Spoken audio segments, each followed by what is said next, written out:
Langkah Partai Persatuan Pembangunan yang dalam pemilihan ketua dan wakil ketua MPR bergabung dengan Koalisi Indonesia Hebat diprediksi bakal mengubah konfigurasi politik di parlemen. Mari kita simak hitung-hitungan kursi berikut ini. Ini dari Koalisi Merah Putih. Koalisi Merah Putih Gerindra, PAN, Golkar, PKS total 252 kursi. Bila P3 tetap bergabung, maka kekuatan Koalisi Merah Putih menjadi 291 kursi. Bagaimana dengan Koalisi Indonesia Hebat? Dengan bertumpu pada Koalisi 4 kaki, Koalisi Indonesia Hebat hanya menghimpun 208 kursi. Adapun jika P3 berlabuh, maka kekuatan Koalisi Indonesia Hebat menjadi 247 kursi. Sementara Demokrat memiliki 61 kursi di legislatif. Ya, ini hitung-hitungan di atas kertas sebenarnya. Tetapi bagaimanapun seperti kita bicara rating dan share, Bang, itu kan harus ada patokannya kalau mau bicara soal nanti mau kemana dan bagaimana, Bang Don, dengan hitung-hitungan ini. Iya, biasanya politik itu kan tidak punya matematik. 1 tambah 1 bisa jadi 4 gitu ya. Bisa beragam, Mas Burhan pasti bisa lebih menjelaskannya. Tapi kita akan lihat misalnya P3, artinya betul, tidak ada koalisi yang betul-betul abadi. Betul. Yang ada itu kepentingan. Toh kemarin P3 sudah ada tanda-tanda seperti itu, Demokrat mungkin akan besok, mungkin juga Golkar akan punya, mungkin juga PAN. Jadi segala kemungkinan itu kan terbuka ya. Tapi Anda kan yang mengamati dengan baik. Iya. Statistik politik penting, tetapi politik bukan statistik, itu satu. Yang kedua, saya kira P3 itu sudah menunjukkan sinyal yang bagus untuk menaikkan bargaining position pendukung Jokowi di parlemen.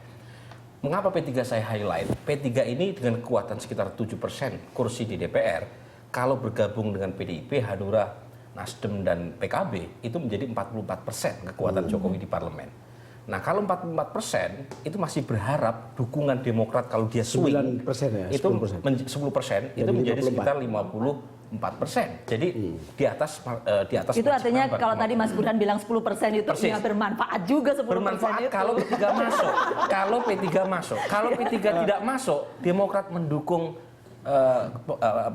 mendukung Koalisi Indonesia Hebat. Gunanya. Pertanyaannya, Mas Cahyo terima nggak? Nah, itu juga. Itu ganti P3 yang kemudian akan menjadi kekuatan. Ya, jadi artinya begini, buat saya 50% plus 1 tetap penting. Jadi basis koalisi jangan terlalu kurus. Jadi koalisi pendukung pemerintahan itu harus minimal winning coalition. Koalisi minimal dari sisi kuantitas di atas 50% dan dari sisi kualitas basis disiplin koalisi juga harus ditegakkan. Jadi jangan terlalu gemuk seperti zaman Pak SBY Budiono kan 75% kekuatan itu susah di juga bergerak gitu ya? Ya geraknya jadi lambat. Disandera di parlemen, disandera di kabinet. Tapi jangan terlalu terlalu di bawah 40%. Pak Cahyo. Ya kalau saya tanpa ikut campur rumah tangga Partai Demokrat, nanti jelas kita kok, karena Partai Demokrat sudah jelas di kubunya Pak Prabowo, sudah selesai itu bagi kami. Ya. Soal kami di DPR itu tipis, saya kira nggak ada masalah. Seandainya toh itu terjadi, toh setiap proses pengambilan keputusan politik di DPR kan bisa cair. Dulu yang gemuk saja kita sering menang kok. Urusan BBM, urusan Senturi, urusan pupuk, kita menang kok. Menang melawan yang gemuk gitu ya? Iya, saya yakin juga di antara seluruh partai yang bergabung itu juga pasti akan pada satu posisi yang sama karena kita punya tanggung jawab yang sama. Punya konstituen rakyat, punya komitmen untuk membangun bangsa. Tergantung topik dan kepentingannya apa gitu ya Pak Cahyo ya, Mbak Andi? Ya, jadi semua serba mungkin memang masih sangat cair ya. Seperti Mas Burhan tadi katakan bahwa memang beliau mengamati bahwa koalisi Pak SBY saja yang gemuk itu masih menemukan persoalan di parlemen ya. Beliau mengatakan apalagi yang kurus yang kecil, akan yang kurus, menemukan. Walaupun beliau sudah jawab bahwa ini tidak selalu akan seperti itu, tapi kita kan bisa melihat fakta pemilihan pimpinan DPR dan MPR ini juga satu hal menjadi tantangan gitu ya. Jadi bagi Partai Demokrat sekali lagi karena kita memang sekarang posisinya partai penyeimbang ya. Nah, tidak masuk di koalisi Pak Jokowi maupun koalisi Pak Prabowo, meskipun dalam pengambilan sikap kita pasti akan mendukung satu atau mereka mendukung kita salah satu. Nah, ini yang akan dibicarakan di parlemen nanti, itu tergantung topik apa yang kemudian akan menjadi pembahasan di parlemen, baru kemudian kita mengambil suatu sikap. Jadi saya kira itu yang saya mengatakan tadi, bahwa kesamaan dengan pemerintahan tentunya adalah ketika program pro rakyat, ya saya kira Partai Demokrat wajib mendukung program pro rakyat. Jadi hampir Pak mirip Jokowi JK Mas gitu. Burhan tadi ya, kalau ini ya ke sini gitu, kalau enggak ya ke sana gitu ya. Tapi memang pasti akan ada hambatan kan, akan ada hambatan bagi pemerintahan yang gemuk aja seperti itu, apalagi misalnya yang kurus itu juga nggak mudah. Walaupun beliau menjamin bahwa yang kemarin aja kita bisa menang di DPR, tapi kan Sebenarnya kalau di ini ya, kalau 75% kekuatan pendukung SBY Budiono di parlemen periode 2009-2014 itu dari sekian banyak kegiatan atau proposal undang-undang dan seterusnya yang betul-betul ditolak karena indisipliner dari anggota koalisi, itu hanya beberapa saja. Sebagian besar itu diterima. Betul. Ya. Saya sendiri tidak merekomendasikan koalisi yang terlalu besar karena itu juga mematikan potensi checks and balances di parlemen. Tetapi terlalu kurus itu juga tidak terlalu baik karena governability nggak jalan. Yang Intinya sedang-sedang. Yang sedang-sedang saja. Yang sedang Saya kira begini ya Mas Yas, kalau kita ikuti jalan pikirannya Jokowi, kan sudah sejak awal Mas Cahyo dan kawan-kawan ini koalisi tanpa syarat kan. Dan saya kira itu tetap mereka akan pertahankan. Iya. koalisi tanpa syarat menteri maksudnya. Menurut saya, ya, menurut saya itu tidak basa-basi. Saya kira jalan pikirannya begini, Kalau yang sudah terdahulu saja mereka bisa menerima tanpa syarat, masa yang belakangan harus bisik-bisiknya lain. Kira-kira begitu jalan pikirannya. Bagi saya mungkin Jokowi juga belajar dari kemarin Pak SBY punya kabinet. Dia tidak hanya tersandra di parlemen, tapi oleh kabinet sendiri tersandra karena kasus-kasus itu. Dan saya kira sekarang jalan pikirannya mungkin begini, udahlah nggak apa-apa di parlemen ribut, tapi kabinet saya bisa jalan bagus. Kira-kira begitu, jadi tidak tersandra oleh ini, gitu. Misalnya begitu. Dalam sistem presidensial multipartai ekstrim, relasi antara eksekutif dengan legislatif itu menjadi mutlak. Ada banyak hal yang harus didiskusikan di parlemen. Nah, kalau kemudian parlemen terlalu cerewet, termasuk mempersoalkan hal-hal yang tidak penting, itu bisa mengganggu program pemerintahan. Nah, pengalaman ini saya kira bisa kita lihat di Amerika Latin. Jadi sistem kita mirip ya, presidensial multipartai ekstrim. Brasilia, kemudian Argentina, Chile, Peru, dan seterusnya. Dalam banyak hal gagal eksperimen semacam itu. Nah, untuk Indonesia belum sampai separah Amerika Latin. Nah, karena itu ada eksperimen yang harus kita coba. Untuk kasus Pak SBY, dia lebih adaptif. Untuk kasus Pak Jokowi, kita tidak tahu apakah akan lebih adaptif atau lebih konfrontatif. Nanti kita coba pada sesudah tanggal 20. Nanti kita pasti coba masih panjang soalnya. Masih panjang, tanggal 20. Rasanya Masih setiap panjang. topik masih harus jadi pembahasan di DPR dan bagaimana berkomunikasi koalisinya tanpa syarat gitu ya. Iya, tanpa syarat menteri, Mbak. Iya, menteri.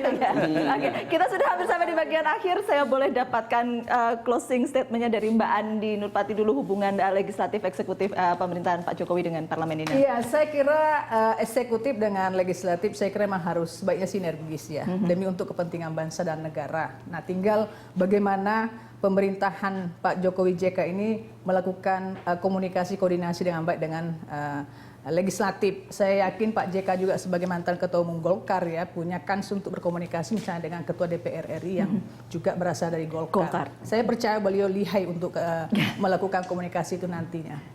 Jadi meskipun harapan kita bahwa pimpinan-pimpinan partai politik ini duduk bersama bisa untuk membicarakan hal-hal krusial bangsa, bisa diselesaikan setengah masalah supaya di lebih Kopi teduh Mono suasananya gitu ya Pak Cahyo.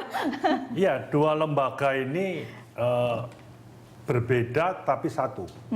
Setiap keputusan politik yang dibuat oleh DPR itu pasti bersama-sama dengan pemerintah, kecuali pengawasan.